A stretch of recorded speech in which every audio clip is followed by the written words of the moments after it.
আমি কাটা কিনে নিয়ে আসি বন্ধুরা, দোকানদার কেটে দেয় পরিষ্কার করে। হ্যাঁ কচি, কিন্তু শ্বাস ভেতরের এইটাই মোটা। কি কতটুকু পাবো আমি নিজেও জানি না। ভেতরের এই কি বলে শীতটা, মাঝখানে যে শীতটা, ওটাই তো দেখছি মোটা। আমি একটু ধুয়ে নিই, বড্ড আঠা।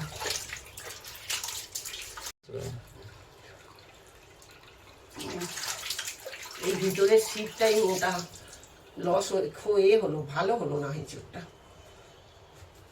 দেখ কি অবস্থা, বটিতে একটু ধার নেই। এসব শক্ত জিনিস একটু বেশ ওই দোকান থেকে বন্ধুরা কেটে আনলে ভালো হতো। আমি পাড়া দিয়ে যাচ্ছিল তো, ওর থেকে নিয়েছি, ওই জন্য আমাকেই কাটতে হচ্ছে।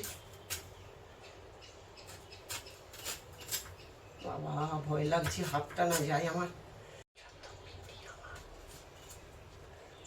বন্ধুরা এই যে মাঝখানে পিসটা বার করে আমি জলে ভিজিয়ে দিচ্ছি, পরে টুকরো করে নেব, কারণ আমার বটিটা ভালো নয়।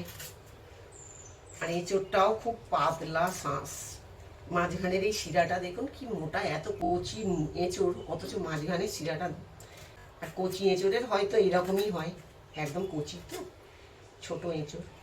এরমভাবে আমি পুরোটা কেটে নিই আগে, এরমভাবে কাটবো, কেটে টুকরো করবো।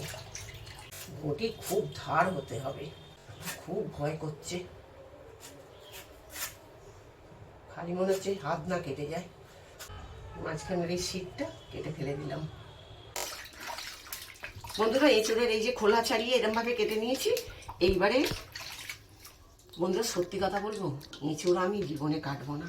এই হাতের আঠা ছাড়াতে ছাড়াতে আমার জীবন চলে যাবে এবারে। আর বটিতে বোধহয় কান কাটা যাবে না,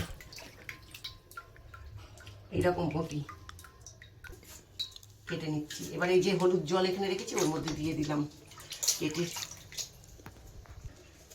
গামলিটার মধ্যে হলুদ জল রেখেছি, আর এরকম এই যে ছোট ছোট টুকরো এরকম ভাবে কেটে